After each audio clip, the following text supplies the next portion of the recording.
And there's a lesson to learn. Stop hiding inside, let your world start to turn. As you feel yourself start to grow, make choices and plan out your time till you know. Don't let the doubting and fear win again. Then you'll find that bit of zen.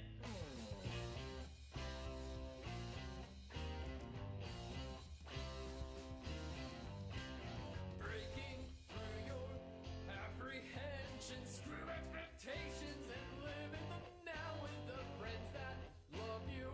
They're beside you, spending your time with them and finding how you'll support each other through thick and thin.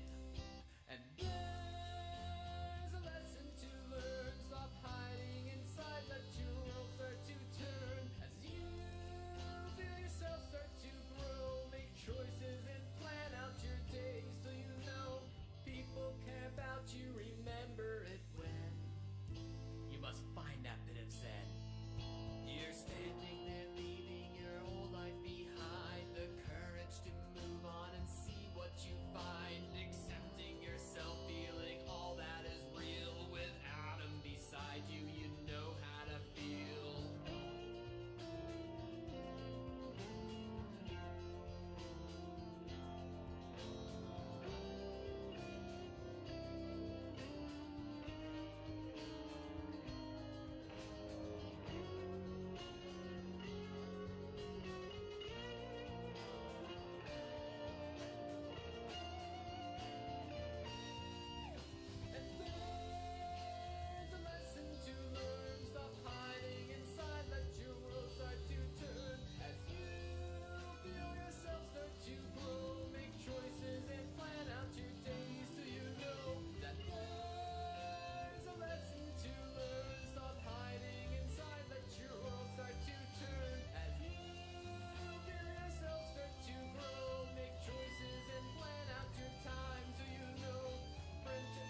Solid forever, and then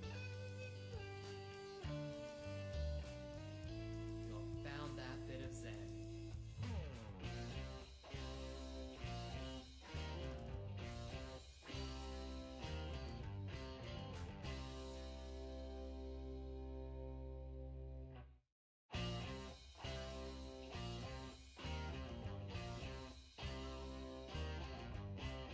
Sometimes when you're feeling lonely, take a step back, look around so you see that there's friendships, people caring about you. Might be surprised what could then start to be in your studies, workouts, wild parties, even some memories dredged up from the past. But when you're together, all that matters is knowing each other and finding at last maybe something that's a little more. And there's a lesson to learn. Stop hiding inside, let your world start to turn. As you feel yourself start to grow, make choices and plan out your time till you know. Don't let the doubting and fear win again. Then you'll find that bit of zen.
I know, I know, I know.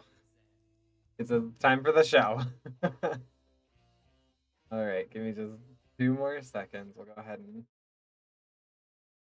mute the music. Oop, nope, that's not what I wanted. That's what I wanted. Hello, everyone. Yes. Okay. Whew.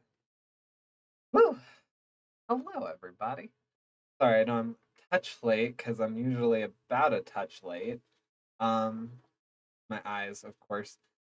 I got a facial today. Um, and yeah, it's supposed to reset my face, but of course it doesn't reset like all the pieces attached to my face, like my eyes and my contacts and all day, so they like get a little mucusy. It's just oh so attractive. Um, yeah, I've always had eye stuff, and you know, how that goes. But yes, okay, so everything looks good. Everything is showing okay. But yeah, also, so like I have like a little bit of extra red up along here, and then also like this little thing right here got done while I was getting extractions done, and I got extractions done along my nose, and then like right through here, the esthetician couldn't do it because hiya mad. Yeah, right through here, like the esthetician couldn't do it because I was being a teaching dummy. So yeah, they were really trying to like get me in and out and go about quickly. So it was a really good facial, but it just was like rushed. I technically got half a facial, all the pieces, but in like half the time. But yeah, then I got sent home because business is just terrible right now, which is not a great thing when you're trying to move. Yeah, I also just real quick took Merlin out. I took Merlin out with the elusive Mad and with Idoriosai. Yeah, we were talking about like, oh, we should probably there's someone from our complexes probably talk about what we're doing, if that's a thing. I am he or I am here. Hello, welcome on in, Lord Glitch. I was just talking about how I got a facial today. I was a touch late. I got sent home from work because business sucks, which is not great because we're trying to move. We're trying to do a very expensive move, and we're at like crunch time. And most people during crunch time for expensive things are just like, I'll just load on some hours at work. It's fine. Eh, I'll just, you know, take some of my free time away in exchange for money. And I can't exactly do that because my industry is dry. It doesn't matter how much I work. Um, there's no business. So yeah. I also super fun this week got a message from the legal department from my old work about the fact that they lost a lawsuit to therapists, which I'm really hoping means that there's going to be a lot of changes on the horizon in the industry.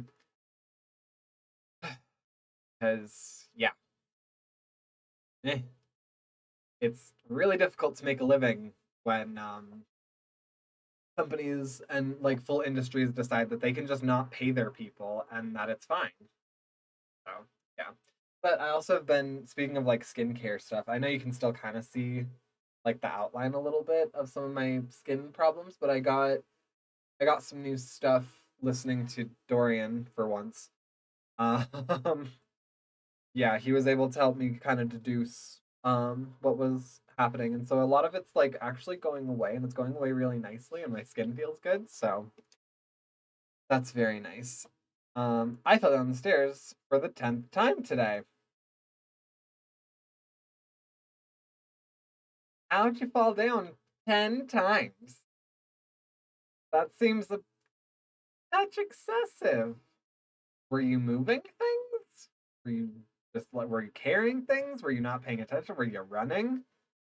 Not gonna lie, doing like stair runs. Dangerous hobby, but really gives you them glutes. Yes. So, woo! Hi. Okay. Gonna reset some stuff real quick. I have some quality control set up. That way I don't get embarrassed like I did last stream when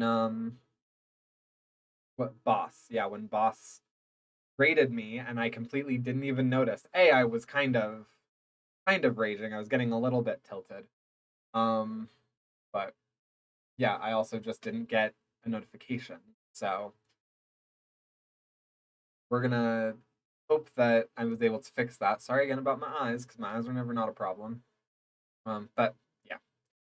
So, anyways, enough of me, enough of the me talk, the me nonsense. Kind of enough of the nonsense. I'm still rearranging my desk. I have so much stuff to get done, guys. So much stuff to get done this week, which is good because I've had people cancel on me this week for like hangouts, and Dorian and Matt are gonna be like out of the house, which of course love you guys, but it's gonna give me time to get some extra stuff done. The cats, and the cats, and he keeps moving stuff, and I tripped over a box. Wait, why does stuff keep getting moved around? Is it like furniture stuff keeps getting moved? Is that just like a cute quirk, or or what's going on there? Anyways, for the third time. Okay, let's get into what we're doing today. So today we are going to be playing Bada Boopy. Yes, and the game audio is on. Yay! Zen, a gay sequel. So this is the sequel to YAGS. I am super grateful. I got this for free. Actually, on the second to last, or the last, on the last YAGS live stream, I like was gifted this by the developer. So yeah, it's apparently all about like it's similar in that it's a dating simulator, but it's much more based on like fitting things into your schedule and figuring out how to like have a good life balance. So I'm actually really excited about that because I love planning things. I'm a huge planner. I have so many like spreadsheets and to-do lists and yada yada, and it's all great.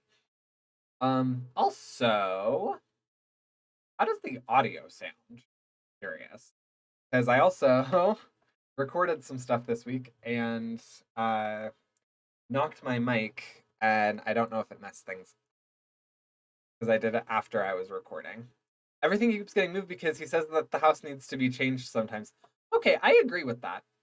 I get very like claustrophobic if my abode stays the same way for two.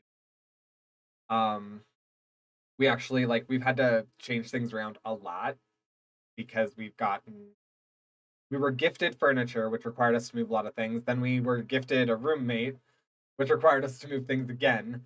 And now we're kind of stuck how we are until we move because we just don't have space anymore. Um, so I I feel that space does need to change. Yeah. So, anyways, let's get started. You sound fine. I don't know if I can hear any game audio. You know why that is? Let's go ahead and no, we'll actually keep that on. How about now? Can you hear it now? Thank you for letting me know that ahead of time. I was thinking about like the process of doing that, and I was like, I didn't need to do that for anything this time, right? No, because it's been fine. So yeah, you good on the audios? Yes, but not every day. I don't know. Keeps things interesting. I don't know. How many days in a row has he actually done it? Is he just like taking the week to try and find a good place for things, or is it just like a constant revolving, revolving thing. I can hear it now. Perfect. All right, then we're gonna go ahead and get started. Also, I'm really thankful to Bob Conway, the developer that gifted me this.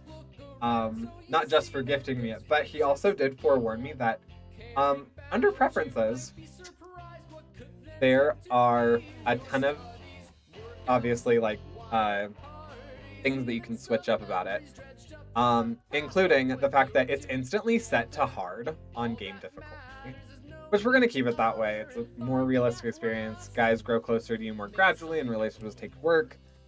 Whatever, I'm fine with that. But there's also these ones down here where it has profanity and then slurs, and it can be censored or avoided. And we're going to do that because obviously we're on platforms that don't like it for like 2 weeks. Okay, you might need to tell him like you need to find a way that looks good. Yeah, and there's also this one,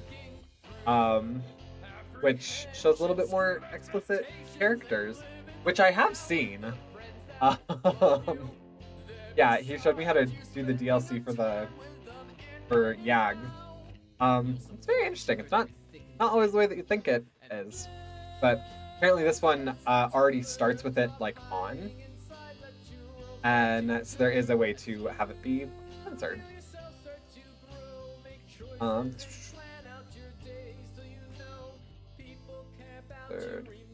But text will be explicit, and then this one does the text. Okay, cool. Cool. So, go ahead and return, and we'll go. Just told him. I feel like that's brain. I feel like that's fair. If he had 2 weeks to kind of find a way that things are gonna go, you can be like, okay, you need to just find a way for it to go for a little bit. If it needs to change up, like give it a couple months to feel comfortable in the state. All right. Welcome to Zen, a gay sequel, or as I like to call it, ZAGS. I'm Carlos. We remember Carlos, except now he's a little bit more mature. It looks like you've played YAGS before, so I just wanted to let you know that none of your actions in YAGS will affect the story in ZAGS. Okay, before we start, I have to show you this warning about adult content. This game contains implied adult situations, strong language, underage, spicy liquid intake, and depicts and descriptions of, the ZAGS, and is not suitable for children. Good, because there are none here. Absolutely none. This game may also deal with uncomfortable situations such as violence, bullying, and depression. Your discretion is advised. Perfect. There you go. Everybody got the warning, so I am no longer liable. It looks like you haven't played the game before, so you may wish to change some settings around nudity, explicit language, or just to set things up the way you want. Oh, well, I'm glad that it gives you that ahead of time. I'll send you to the preferences screen. Just hit the return button when you're done. Change these settings later at any point as well. All right, cool. All looks good. And then I already did all of this, so... short mini games we encountered during the story. Cool. With that out of the way, in this game, you'll be playing as me! I like my name, but I guess I could use a nickname. Is there a name you'd prefer instead? Yeah, let me change the name. Nope, Carlos is fine. We got comfortable with you as a character last time. We actually followed your path, ironically enough. So I think this is a good way to go about it. Great, I'm glad you like my name too. Since you played YAGS, you can skip character introductions if you remember them from before. Show me the full prologue, including character intros. Don't bother introducing the characters. We can do character prologues. Sure. And that should be it as far as setting things up. Remember, this might just be a game for you, but this is my life. I'm counting on you to make the right decisions on my behalf. Oh, it's taking us back here. Okay. I slide down the wall in the hallway of the hospital and sit on the floor, a million thoughts running through my head. My friend Elliot just woke up from his coma after having his head bashed in by some homophobic asshole. It's only been 2 weeks, but it feels like it happened years ago. I can still remember that evening, watching in frozen horror as he was suddenly on the floor, blood everywhere. I'm going to turn the up just a touch, just to make sure that you can hear the little ambiance.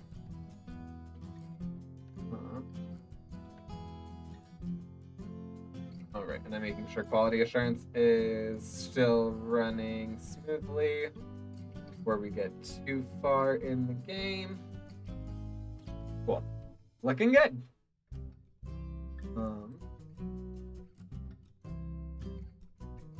I should have done more. Adam and Chris. Hello. Okay, so this is who we played as last time. Sit on either side of me, looking at me with concerned expressions. I shake my head and stare at the floor. The expression on Elliot's face when he woke up and looked at me was still fresh in my mind. He looked hurt. He blamed me for what happened. Still blames me. Not that he'd be wrong to. Somehow it seems almost laughable now that I'd been considering asking him out. I tried to come out to him once, but couldn't get the words out. Okay, so we're also working with the ironic knowledge that by, I think it's December 7th, December 6th, Elliot will not be talking to us, and he'll be having seizures that he's not going to be sharing with us. So we the audience members are working with that knowledge ironically. Carlos doesn't know. I'd asked him to join me for a game of foosball instead, and he looked at me funny before agreeing. I'm pretty sure he knew. I wonder what he would have said if I'd told him. Was he really gay? Like I'd been hearing and suspecting? Was he interested in me too? None of this would have happened if I'd been more willing to be more honest about myself. He was defending me. Adam looked at me and I could tell he has no idea about the situation. Dude, it's my fault. He was standing up for me. He was defending me. Because he knew. Because he knew I had a crush on him. Words are out before I knew it and I froze. Oh my god, what did I just do? Dude, wait, what? Adam stared at me, and I tried to interpret his expressions. Confused, curious. I don't dare look at Chris. I stare at the floor instead, my vision suddenly blurring. This is not how I imagined telling anyone, especially the people I consider my best friends. Oh, we were his best friend. Alright, this is gonna...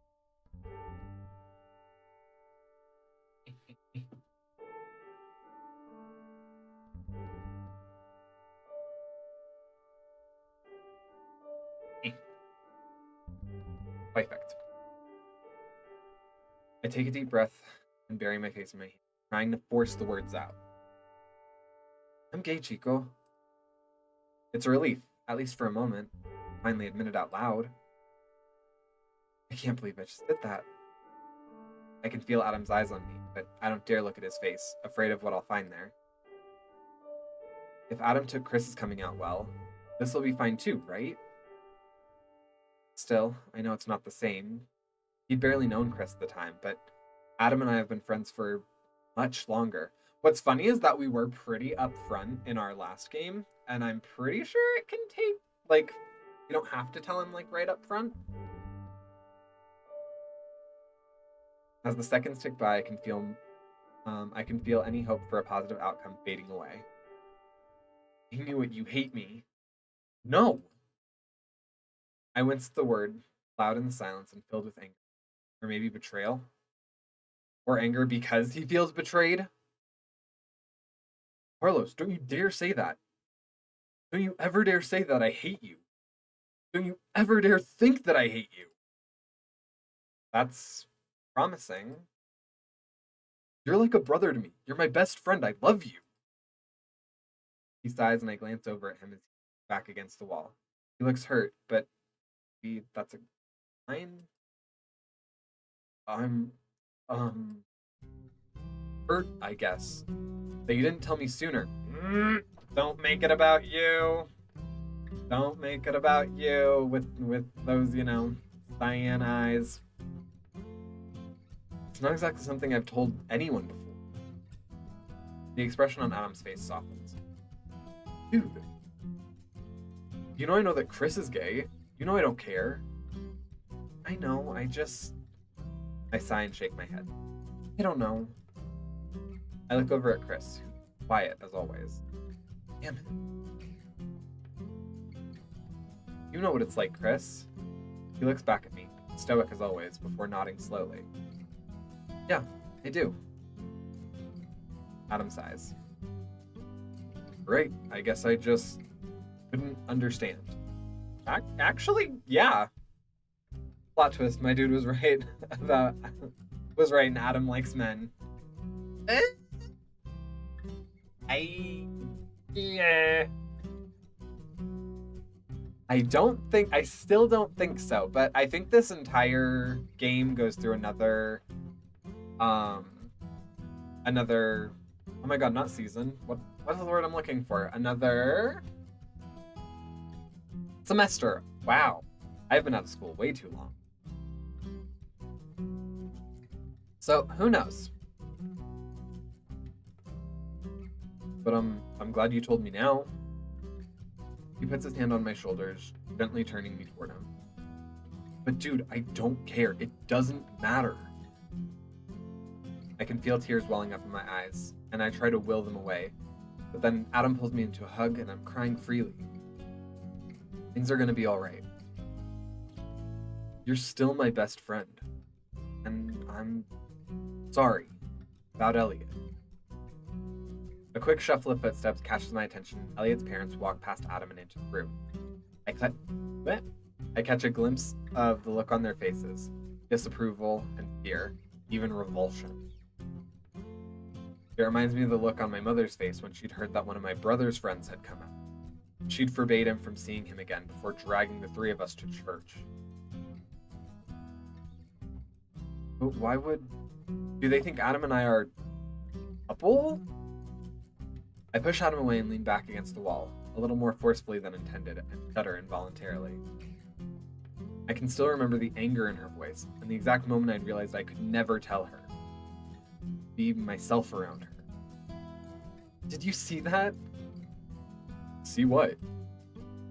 The way they looked at us. I shake my head and squeeze my eyes tightly shut. Futile attempt to forget. I can still remember being in the room when Chris came out to his parents. Learning... Did that happen in my run? I don't think Carlos was there for that, actually. Learning that he was gay and feeling a small glimmer of hope that I'd find someone I could talk about things with. But I'd never been able to work up the courage to tell him, and the fact that things went well for him just seemed to remind me again how different things would be if I tried. That's how my parents would look at me if they knew. Dude! The tone in his voice is somehow infuriating. I wish Adam wouldn't try to empathize. I wish Chris would stop being goddamn silent. So everyone has mommy issues. Everyone has mommy issues. Number one thing with therapists is that it all goes back to the mother. Most of the time.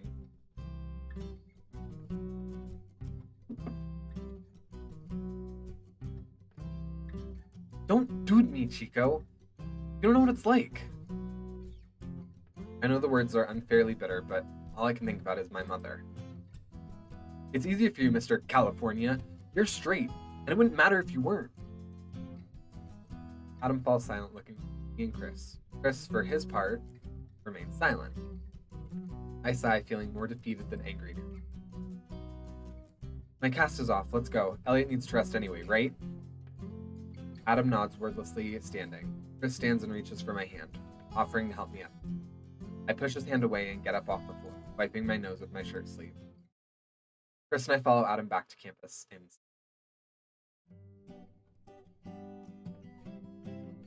I guess that's how I unexpectedly came out to Adam and Chris. Elliot was released from the hospital shortly after that and promised he'd keep in touch, but I was less than enthused. I wasn't about to give him something else to worry about, and I really, really didn't want anything to do with his parents after that. Adam and I talked a bit that night after a increasingly stressful afternoon, but he never brought it up again, which I guess was considerate of him. It feels like he probably expected me to broach the topic again if necessary. I guess it's nice knowing that he's there for me. If Chris wasn't always so quiet, maybe I'd try to pick his brain a little instead. But things haven't really changed between us, both with Adam and Chris, which was a huge relief. December 1st. Adam, Chris, and I walked together to the Yard, a casual pizza restaurant near campus. Chris had taken a bit of convincing, but we'd managed to get him to join Adam and me for dinner and a movie, instead of studying for finals. The restaurant, unfortunately, seems crowded. Guess everyone else wants a break from finals and campus food too. Looks like they're a little busy tonight. Oh, right. Christopher! A bearded guy in a purple shirt and a girl with purple and pink in her hair spot Chris and wave at him. The guy looks vaguely familiar. They make their way over to us and the guy gives Chris a hug. The girl giggles and hugs him too. We're going to see a movie tonight. They seem friendly enough and Chris seems to be fairly at ease around them. More company is always nice. Oh, us too. You should join us. Oh, this is Dan and Liz. This is Carlos. We've met before. He grins and gives me a hug too. I struggle to remember when we'd met, but come up blank. Dan laughs. It was brief. It was, I'm just good at remembering the names of cute guys that cross my path. Oh! I blush at this and Liz giggles. Chris shuffles his feet and Adam coughs. Shall we get a table? By some miracle, a table of 5 opens up almost immediately, and I'm seated between Adam and Chris, watching Dan and Liz across the table looking over the menu. I glance over at Adam and grin. Pineapple jalapeno pizza? Dan looks up at me curious. Huh. I can't say I've ever considered that combination before. It's only the best thing ever. Liz giggles. I forgot about this conversation. Peppers give me fiery shirts. Dan laughs. That's a lie. Girls don't poop. Well, at least 2 of them do. And there's a cup around because it's 2006. Dan laughs again while Adam and Chris look uncomfortable. You have to know YouTube. Come on.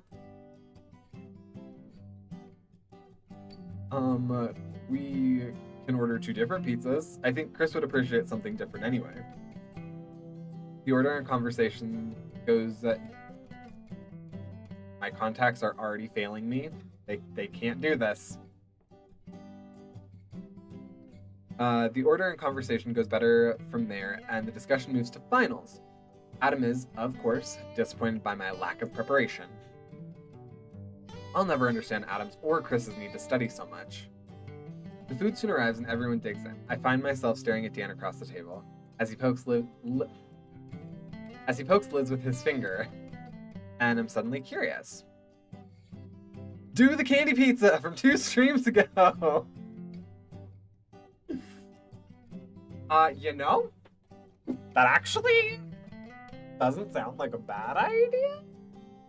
Unfortunately, we can't change the past. This is still outside of our control. But I'll keep that in mind when we actually do get to make decisions.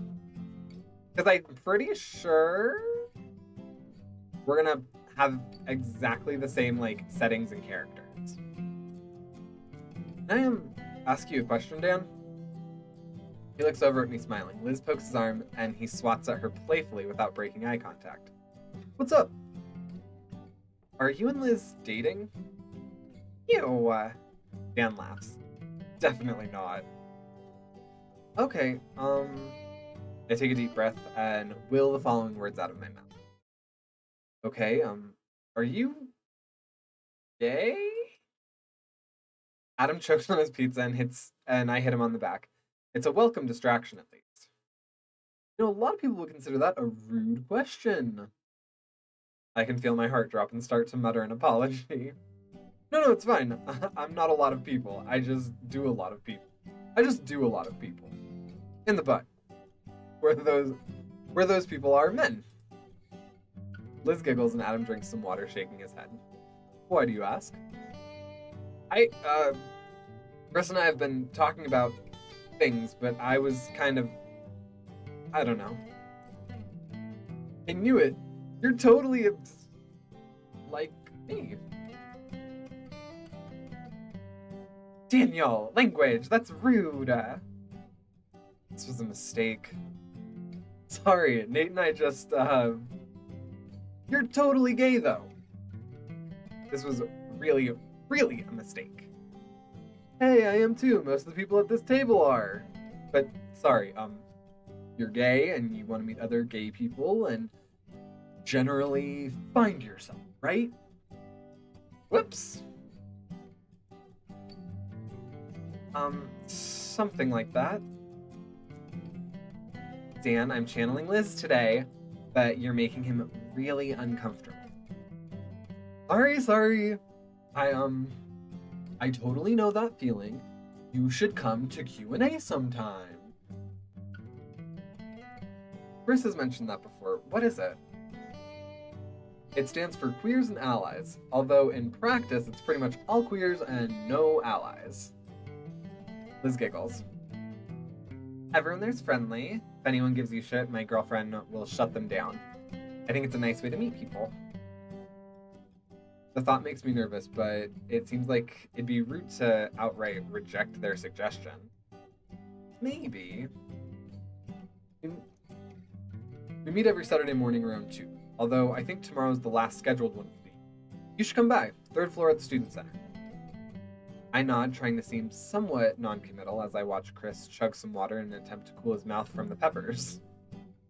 The conversation moves on, and despite feeling myself relaxing, I also keep focusing on Dan's suggestion, already feeling uncomfortable with the whole idea. Then again, looking at Dan and how at ease he seems with everything, I feel like it could do me some good, despite feeling nervous about the whole thing. Saturday, December 2nd. I pause outside the door to Chris and Adam's room, collecting my thoughts before knocking. There's some muffled sound inside the room, and Chris opens the door, blinking at me sleepily. Hey, Chris. He steps aside and I slide past him. Adam turns over in his bed, covering his face with his pillow. Carlos, dude, it's too early for breakfast or running. I take a deep breath, refusing to let myself back out now. Actually, I was, curious about Q&A and wanted to see if you'd go with me, Chris. Adam pushes the pillow aside and looks at me sleepily. That's a good idea, actually. Chris had to drag me along when he wanted to go the first time. I almost laughed at the thought, thinking how awkward Adam must have felt. You've been to Q&A, Chico? As moral support, but yeah. I look over at Chris, who nods slowly. Yeah, I could do that. Thanks. I'll see you later today, Chico. I wait outside the door for Chris to change. He appears a few moments later. I put on my bravest face and try to calm my nerves. Ready? I follow him as far as the Student Center hallway before my determination gives out, tugging on Chris's coat. He stops and looks at me. Why am I so scared, Chris? He pauses for what seems like an eternity. Quiet, contemplating as always. I felt the same way my first time, but everyone's friendly. I nod somehow, not feeling reassured, but following him into the room anyway. The room is full of people. I recognize Dan and Liz from earlier, but feel frozen in place in the doorway. Christopher and Carlos! He comes over to us and gives us each a hug. A woman in a purple t-shirt, who seems to be in charge, smiles at Chris. Nice to see you again, Chris. Dan points to the couch where Liz is sitting. There's plenty of room over there. Come join us. Chris shrugs and walks towards a corner. I mutely follow him, trying to focus on his shoes, his back, anything but where I am at the moment. This was a mistake. I wonder idly if Dan was offended by us not taking up his offer, and glanced in his direction. But he seems to be distracted already, talking to another guy. Chris ends up in the far corner next to a couch with a blonde man, gray t-shirt, sitting on it. He nods at the two of us before returning to what looks like reading some papers. Chris's voice breaks me out of my trance. This is James. James, this is Carlos. James nods at me again, but doesn't speak. I find myself staring at him and force my eyes away. He's really attractive. That's Liz B in the purple. She's in charge. She's dating Liz G, who you already met with Dan. Welcome, everyone, to the last meeting of the semester. I don't hear, or at least process, much of what she says, but it seems to be over quickly and most of the people in the room file out. I'm startled back to reality when Dan plops down on the couch next to James, grinning at me. Liz, the non-leader one, sits on the arm of the couch next to him. You made it, Carlos. James shuffles uncomfortably. I guess. Liz, the leader one, walks over to the four of us and smiles at me. Goodness, you still look absolutely petrified. Reminds me of you, Chris. Babe. James stands and grabs his bag. Time to go. Only 4 more shows. Bye, James. He hands me a piece of paper and I somehow manage to take it, blushing as my hand brushes his. Let me know if you want to talk. Jameson has a crush. Not hitting on you. Not that I'd mind that. Just talking. Is that what they're calling it nowadays? James shakes his head and I manage to stammer out some thanks. James walks to the door and Dan scoots over closer to me. So you could, talk to James. Or the two of us could have some more, intimate... conversations? What do you think I was gonna say, Liz? Uh-huh. The two of you can talk in here all you want, but take your conversations somewhere else. So distrustful. You should see someone about that, Liz. I should get going as well, actually. Study groups make. Liz G hugs Chris, Dan, and me. Bye, Chris, Dan, Carlos. Seriously, though, Carlos? No sex in here. My eyes follow them to the door, and I start to get nervous again. Dan is a little overwhelming. Aggressive. Aggressive is the term you're looking for. Aggressive. He's very aggressive. I should probably go too. Sure. Seriously, though, let me know if you want to talk. Or, talk. I feel myself blushing again and stammer out a goodbye before heading back into the hallway. I stand in the hallway for a bit, piece of paper clutched in my hand, and trying to regain my bandwidth. Why was that so terrifying? Nothing went wrong. Everyone was friendly. Because it's new. Like, that's a totally normal thing. Anything that's new, even if it goes well, is still incredibly scary.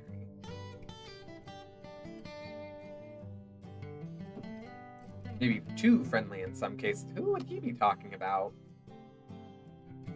I uncrumple the sheet of paper and read it. It seems to contain an instant messenger screen. I guess I should create an account. Would be good for talking more directly with Elliot anyway. Heading back to the frat house and my room, I spot some familiar people in the student center atrium. Okay. One of them, Hannah, spots me and waves. I make my way over to their table, where it looks like a board game is set out. Hi, Carlos. I think you remember Nick, Jake, and Nate. I do.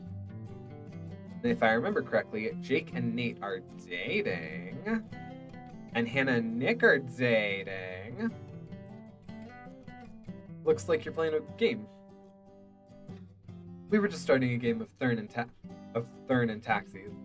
But if you'd like to join us, we can play something else. I haven't played this game before anyway, so I wouldn't mind, really. BRB getting coffee and gonna make up pizza for him. How cute! Well, and for you too, I hope. Ooh, making a candy pizza!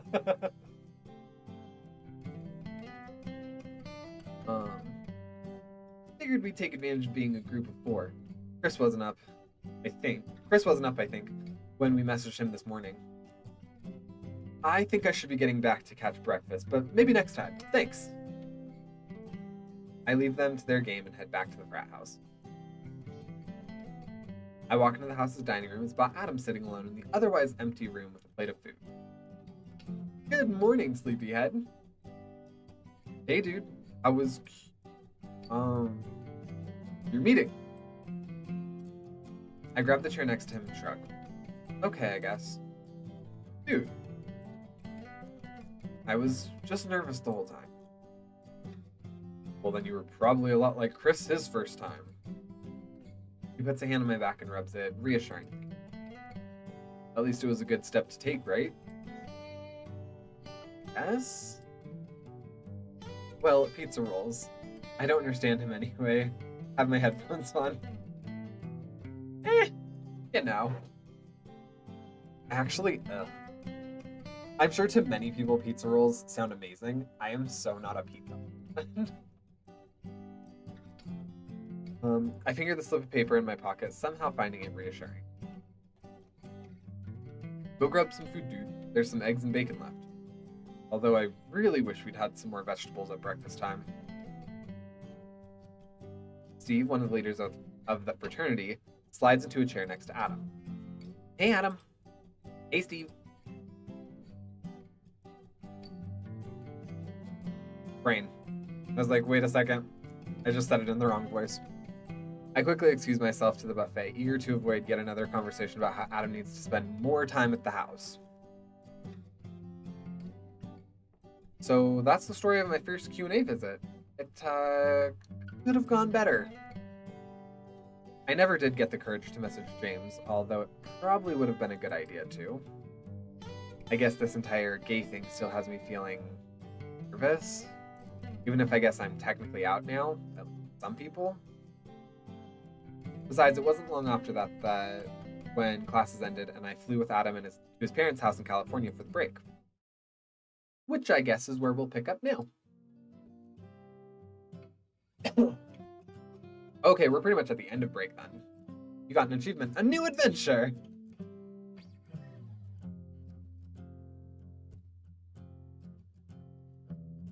Hang on.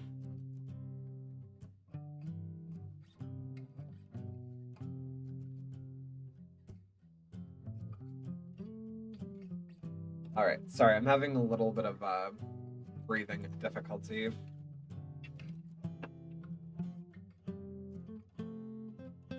I have not great asthma, and also Dorian cooked something and accidentally made it very, very spicy and it pervaded the house. Adam and I get off the airport bus, walking onto the snow-covered campus. The icy air bites my lung. Dude, it's freezing. You're the one that insisted we come back here. I would have been just fine staying in California. Back, and I swear he was just sitting on the floor in the kitchen with a cup of coffee and just handed it to me. Life is weird. Don't think I spelled that right. It was pretty close. Switch the R and the I. But weird. Good way of pronouncing it. At my parents'? I could have found a job there or something. Surf instructor. Adam laughs and slaps my back. Uh-huh. Anyways, wanna go see what's cooking at the house tonight? I was gonna go to the gym, actually. Dude, we literally just got back. And I've been sitting on a plane all day. It's time to run. Well, you do you. I guess I should get my stuff back to my room anyway. Can you take my bag with you? Just for now? Adam shakes his head but grabs my bag after I quickly pull my gym clothes out of it. I'll catch you afterward at the house then. Adam heads back to his room as I head to the student center gym. This looks a little more... Oh, I was about to say this looks like the hospital, but no, it's where they have the Q&A meeting. Suck it up, Adam. I mean, to be fair, going from like California super sunshine weather to like cold, snowy doesn't feel great, but yeah. Also, I'm from Colorado. Suck it up, Adam. The student center is deserted, which isn't actually too surprising given most people haven't returned yet. I recognize the desk attendant from the gym, Malik. Hey, Carlos. Hey, have a good Christmas break? I guess. It was quiet here, and I was able to take a bunch more shifts without classes. Dude, why would you spend the break working? Well, money. Plus, I can't exactly go home. Too far? He laughs, seemingly in disbelief. Honey, I'm surprised we haven't had this conversation before. My parents kicked me out when I came out to them. Oh. I'm sorry. He shrugs and smiles at me. Thank you, sweetie, but it wasn't really surprising for me. At least I have a scholarship and loans, so it's just housing and food I have to cover. I'm surprised you didn't know, though. It's not exactly a secret. I'm out to him. I'm sorry about your family.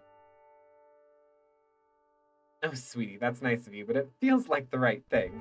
What's the point of living your life if you're not living out and proud? I trail off, unsure of what else to say. He just smiles at me. In any case, here's your towel.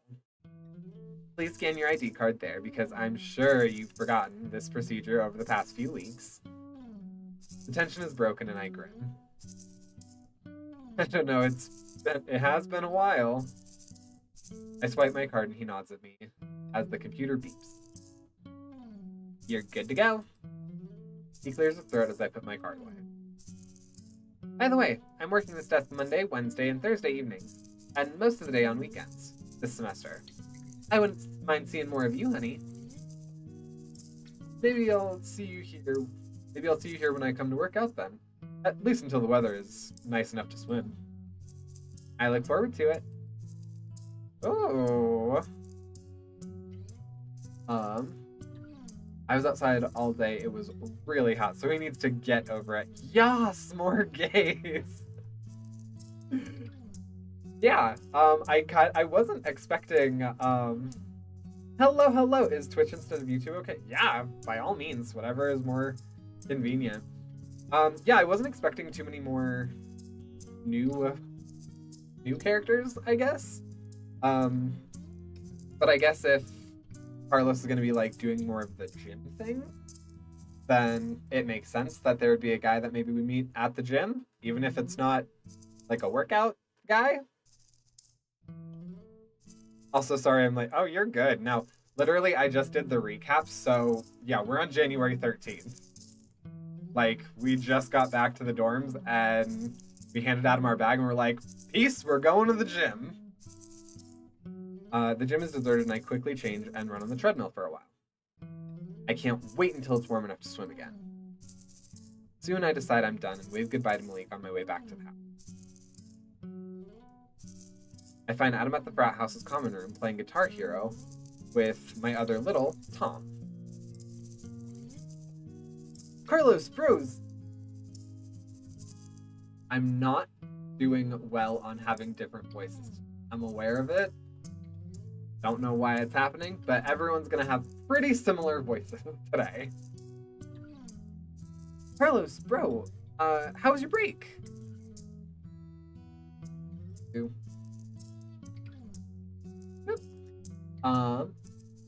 There's 5 new characters, including 2 that were backer created.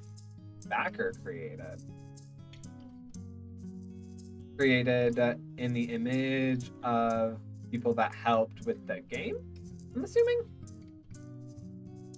Malik is the only dateable one of the new ones. Well, I still can't wait to see who the other 4 are now. Also, what's with parents sucking?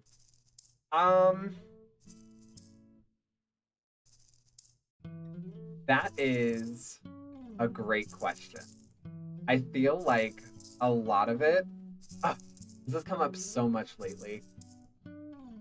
I feel like a lot of it with parents is trying to, I just realized that my camera like shifted up at some point. A lot of it has to do with the fact that like parents are just like us. They're all people that are going through life for the first time. I mean, depending on what you believe, but they're going through life for the first time as the people that they are. And so they don't have all the answers and background and knowledge that we give them when we are kids, and we just assume that they know everything and can do everything and yada yada, which is a good excuse for something. At the same time, like the way that at least a lot of like Gen X was raised, I feel like a lot of them were not raised with the type of humility that you're almost required to have with kids, especially moving into like the information era, where like younger and younger adults, teenagers, kids are being graced with more information. So they don't have the humility to accept like, oh, maybe I was wrong about a previously held belief. I noticed that like with that generation, it's really popular to like punish, demean, insult, argue, like very publicly. But any time that anyone from like Gen X has to admit that they're wrong, when they go to apologize or whatever, all of that's done behind closed doors because it's such a bash to their pride. That's, I think, the biggest thing that's like wrong with most parents right now, is that they just were raised without humility. So being able to accept that their opinions and ideas about the world are not always correct really blocks their ability to grow. That's just me, though. I saw more things popping up. ZAGS was open for pre-orders while it was in development, and one of the tiers was be in the game. So 2 of the characters are that. It took me until like high school to realize my parents were actually people too. That's a good way to put it. Fun fact, and my sisters don't watch this, so I feel confident saying this. I realized that my parents were people when I was maybe like 9 or 10. And I realized it when my sister's turtle passed away. Yeah, she was very distraught about it. She called our dad at work, and he pretty much told her, like, put it in a box and I'll take care of it later. And didn't care about it, didn't want to comfort her, like, was kind of a dick about it. And that was devastating to her. She was crying to our mom.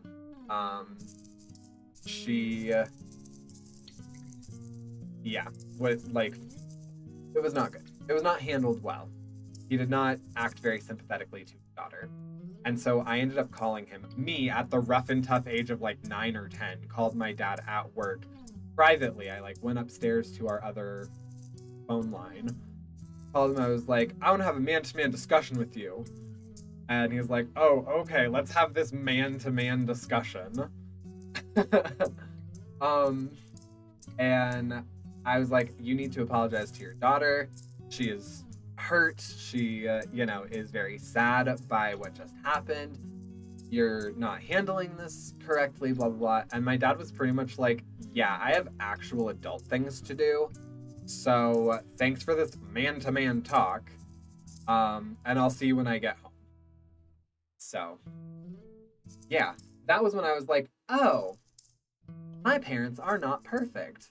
They have the capacity to hurt us and not care and not realize that they're doing things wrong. And that was when I like made this decision in my brain that like, all right, it's me and my sisters against the world. And then as we continued to grow, my sisters did not, I never told them that that was like something that I made in my head. So as we like grew, my sisters agreed more and more with like our parents about things, and so they would like constantly come at me about like, you can't treat mom and dad that way, you can't talk that way to them, you know, they're right because they're our parents, blah blah blah. And it would even be when I was like doing things in defense of them. So yeah, that was fun. But yeah, I was a youngster when I realized that parents are people, and also when I realized that parents are very challenging to try and like help grow. Also, for anybody that's interested, that link is to Dorian and I's podcast, Tales and Tales, which we're thinking about rebranding and maybe bringing the elusive Matt into. So,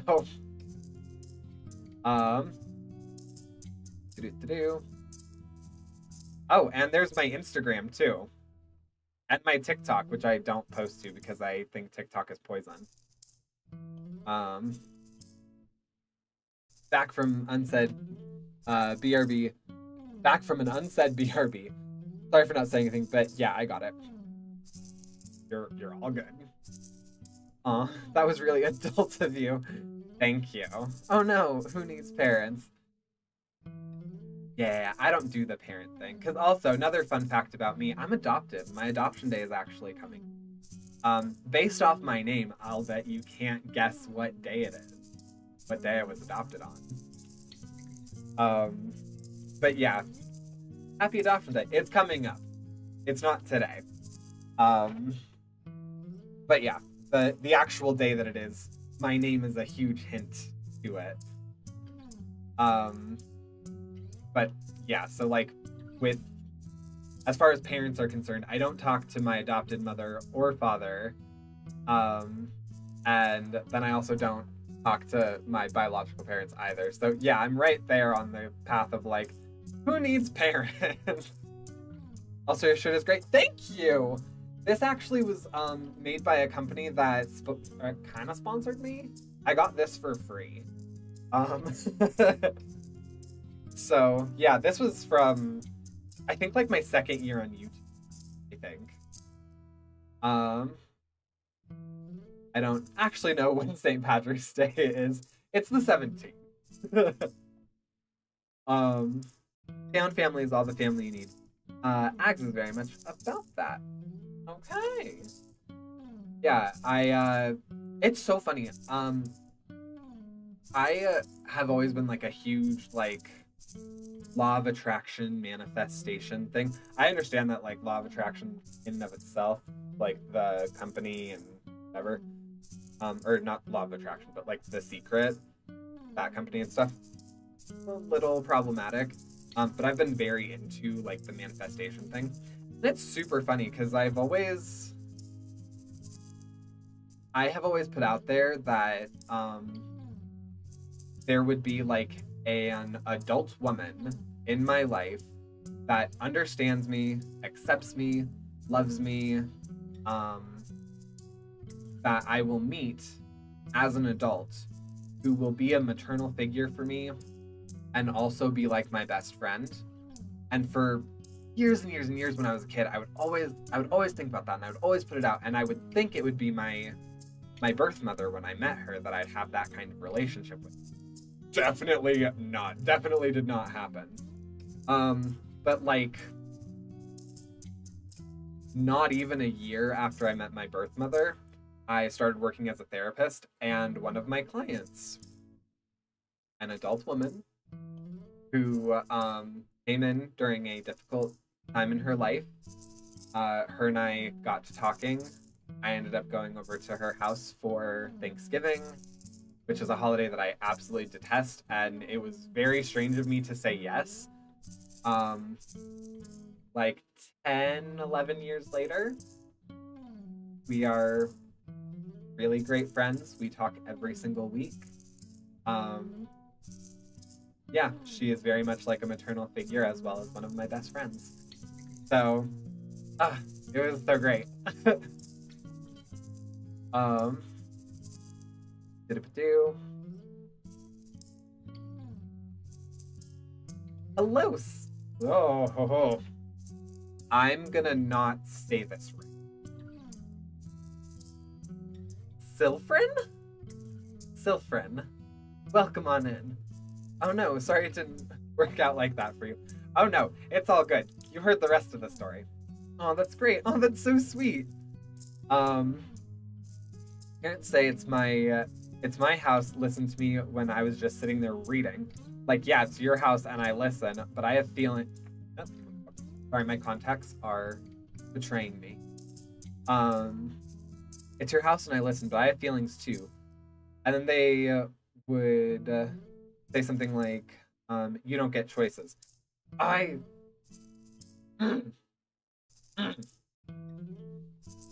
can't stand that. And this is a lot of how I intend to raise my kids, is that they didn't have the option to not be here. They didn't get to choose anything about like the house that we have, the situation of like where I'm at in life, anything like that. So I don't understand why parents put it on their children that their children are beholden to them in some way. I'm making the choice to have a child. I'm making the choice to, to have someone that I have to rear, that I need to teach right from wrong, that I'm legally responsible for, that I need to take the fall for if they decide to do something, or, that I am going to care for if they get sick or need food or whatever. Like, that's not on my children. That's not on any child ever. I hate parents that have that thing. That woman that I was just talking about, she does have a biological son. And her and I were having a conversation one time about this book that she read that during a period that was a little bit more rough for her, expressed that like when you have a child, it's your job to parent your kid. It's not your child's job to kid you. So it's literally all on you to mold your style of parenting around what's going to work best for the child. Not put it all on the kid that like they need to be the one that molds themselves to how you want to be and what you want your life to look like. I love that. I call her Still. Okay, that I can remember. That one's good for me. You nailed it. But yes, that's right. Sil will be a lot easier. Mostly because the way that my screen is the way that it looks on my screen. When I saw it, I instantly thought like, oh, Slytherin? No. Silfrin. Got it. Parents like that are terrible. I think the difference is that you actually are making that choice, and many people don't. That too. I will say that is a thing that I heavily comply with a lot of people, is that, especially right now, people don't always get choices in parenthood, which is awful.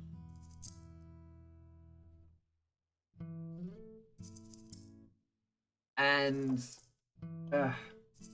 that's a harder discussion. That's a much harder discussion.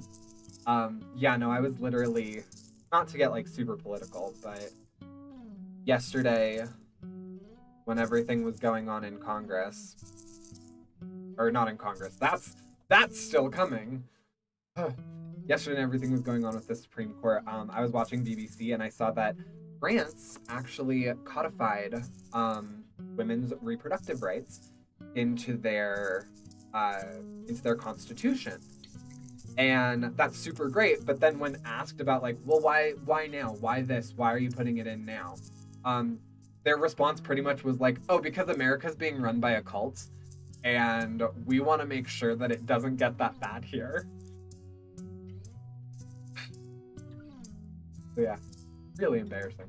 But very fair point. There are people who unfortunately don't get the choice in being a parent, and it's sort of thrust on them. Bad choice of words.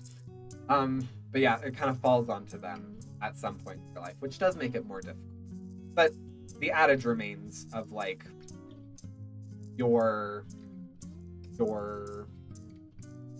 life does change at that point, and it needs to then be about still aiding your life, but aiding this new person's life who didn't get a choice in the matter just as much as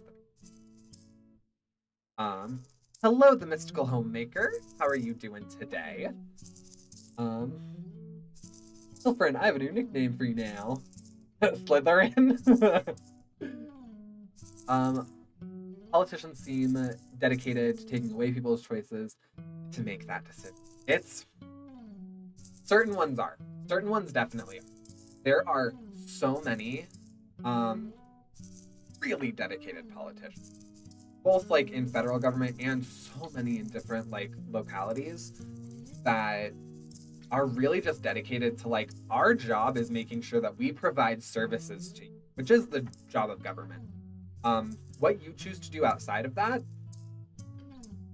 totally for you. Which those are the politicians that I always support, which is why it's also really important to get into like local elections.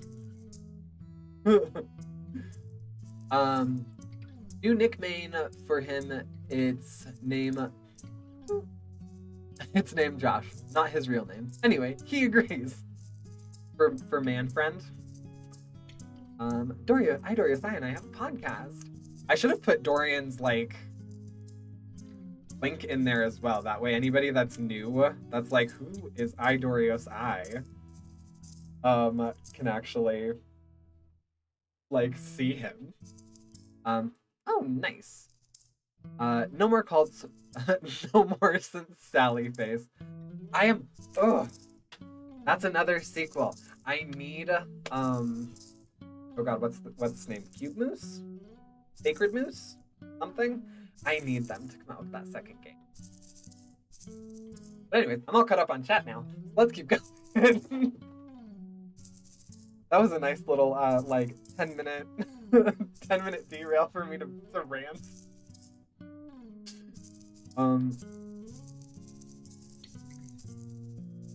Dude, how are you talking while Adam drops some notes and Tom laughs? It was great. I'm surprised Adam hasn't told you all about it. He walked in on me having some alone time with this game. Alone time? Dude. And couldn't help but join in. Huh. That is very... I'd say we should make it a threesome, but we need another fingering implement. Dude! The song ends and Adam shakes his head. I'm just ribbing you, bro. You're still way better at that than I am. Ribbing? Adam laughs and pulls the guitar strap over his head, holding it out toward me. Also, everybody that's on Twitch, I'm aware that the game is technically wrong. I just thought about this because my brain just jumped. I'm aware that the game is technically wrong. I'm aware that this isn't YAGS, it's ZAGS. But they didn't have it up. They didn't have it available when I tried looking it up. Same with YouTube. So yeah. I assume Twitch doesn't have ZAGS as an option. Yeah, I don't know how to like try and get games in there, because I have played so many games because I like supporting indie content creators. Which is another side tangent. But I have, I like supporting content creators. Well, yeah, content creators. Indie game devs. And I really wish I knew how to like put in like, hey, there's this game that I'm playing that does not yet have a group attached to it. Can you add it to your like roster? Forget games, stream for talks. I mean, partially why I do it. Art.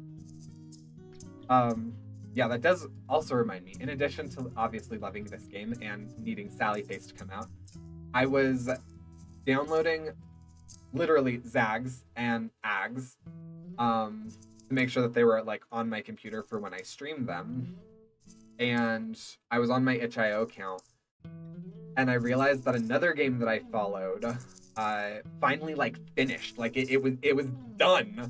The last time I played it, it was like a demo that had one chapter. It now has like all 12 of its chapters. It's called Cannibal Lottery. And it like, oh my god, it's so amazing.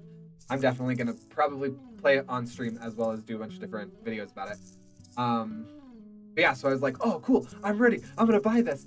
I've like bought the demo because I also try and give devs money because they put out things that I like, and like I said, I like supporting people.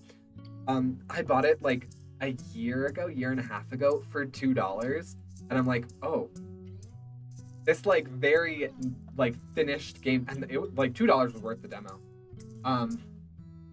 This like incredibly finished game is not worth $2. It is worth much more, and I was like shocked that the money that I gave for the demo covered me technically like owning the entire finished thing. Insane. It's so exciting when a game finishes. Anyway, sorry, that just entered my brain, and I was like, oh yeah, that's something I wanted to talk about on stream. That another game that I like, you know, finally finished, and I own it because I bought the demo. Adam Lassen pulls the guitar strap over his head, holding it out toward me. Take over for me? They're asking me to save you, Chico? I don't know, I kind of like seeing my littles battle it out. They're asking me to save you? I will neither confirm nor deny. I take the guitar from him and Tom grins. I'm not gonna take it easy on you, bro. I wouldn't expect any less, dude. We play through a couple of songs as Adam watches. I managed to do pretty well. You're pretty good, Carlos. I'm surprised you two don't play together a lot. Tom shrugs. Well, that was a relatively new game. Well, this is a relatively new game. And even I had just started dating around when the house got it, so I guess I was otherwise occupied? Oh my goodness, I just realized that Tom is one of the new characters. Is Tom one of the, oh my god. You just told me what it was called. From the pre-orders.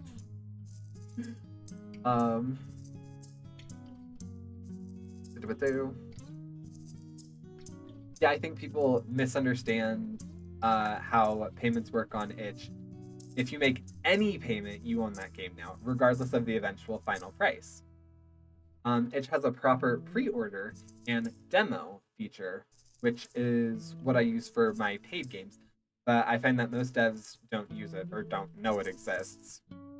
Tom is not a backer character. He's, that's Mike and Mark. Oh. Sorry.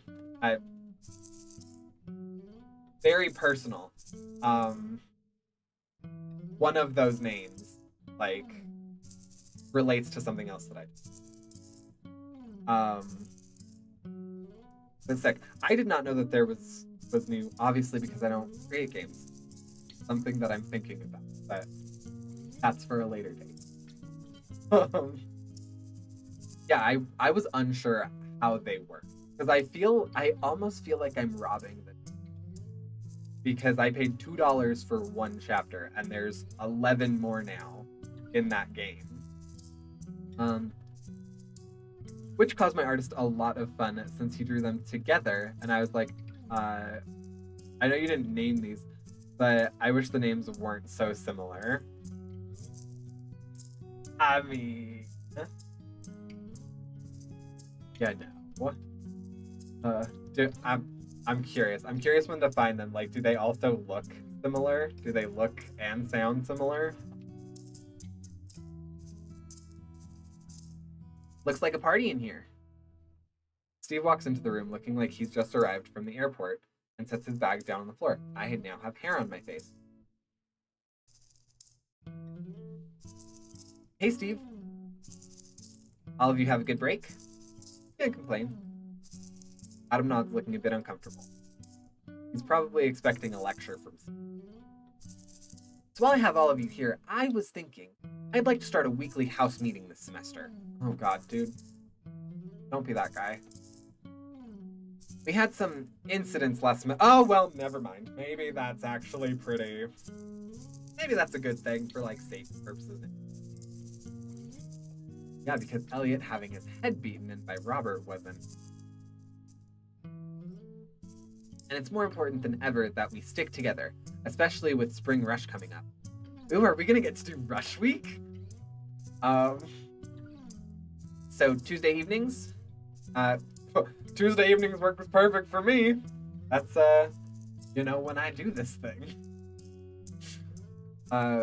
It should conflict the least with evening classes for everyone. That works for me. I thought he was a little. Steve nods, staring right at Adam. Great. I hope to see all of you there. Tell the other brothers for me too, as you see them. Steve leaves, and Adam seems to relax again.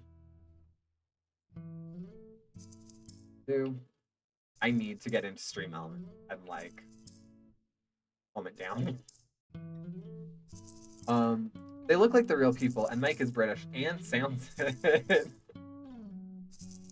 I read most of their dialogue by them.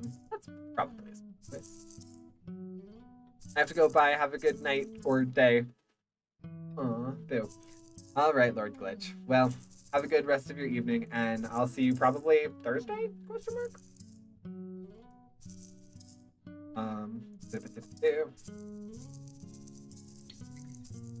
Adam, man, unclench before you start shirting diamonds or something. Adam shrugs. He looks at me. I don't know, I thought the break would help me clear my head or whatever, but I just still feel like I don't really belong here. It seemed to make sense last year, and I've made so many friends here, but I also just empathize, be direct.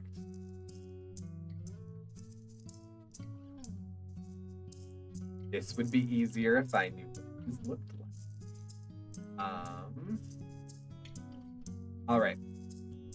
I feel like the direct method, because I know for myself, and also Carlos's character. If you're not feeling it, then you just need to do it. But do it now, before the semester actually gets going. I just realized that you can't see the whole screen.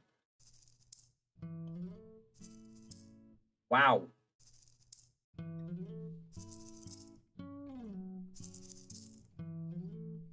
It's been like that for an hour and a half. Thick. Gross.